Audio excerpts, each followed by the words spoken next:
pack up and ride Winnie with me for the first time in 6 months.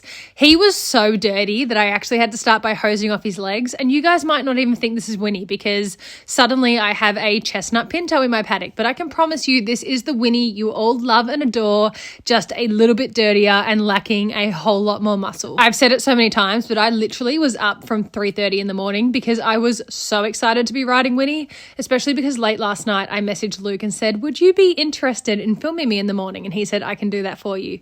So not only did I know I was going to be riding my boy again, but I was going to have these amazing videos to share with you guys. Once we were ready, we headed up to the paddock, and all I wanted today was a really nice, relaxed, confidence building ride. A few people asked me if there is any Andalusian in Winnie because of the way he naturally likes to carry himself, and honestly, I don't know. There definitely could be. The way he really likes to sit behind the vertical, he doesn't love to use his back, he doesn't love to use his core. His background is very unknown, so is his breeding. He was sold to me as a Clyde cross warm blood, but he truly could be anything. As you can see here, he was really struggling to work out how to go not only down the hills, but how to turn and not fall out through the outside shoulder. Here he started to be able to travel straight and forwards, and that's when he started to use his back again.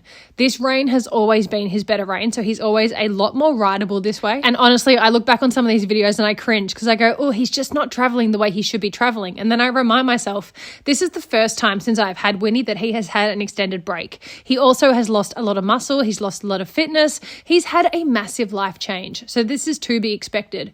And this is a really good point to start with because whilst he isn't traveling the best he could be, he is so quiet. He is so safe. I felt like I was home on him, and considering what a crazy life this horse has had and the horse he was when he came to me, I am just so incredibly proud of him that I could even do this and get on and trust him and just have so much fun. One of the hardest things with social media is always comparison. And like they say, comparison is the thief of joy. And I really do find that when I ride and I think I've had a really good ride and I'm really proud of it and I feel like my horse has progressed, even if it's just 1%, I then get off and I look back on videos and I go, he doesn't look like either the horses I see on social media or the horse I used to post on social media.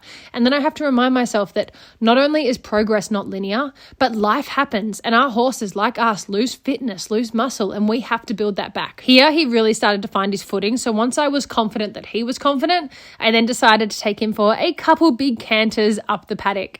And this paddock looks bizarrely flat on video. It really isn't. So I was really holding him back. And I say that, but this horse doesn't go much faster than Swayze.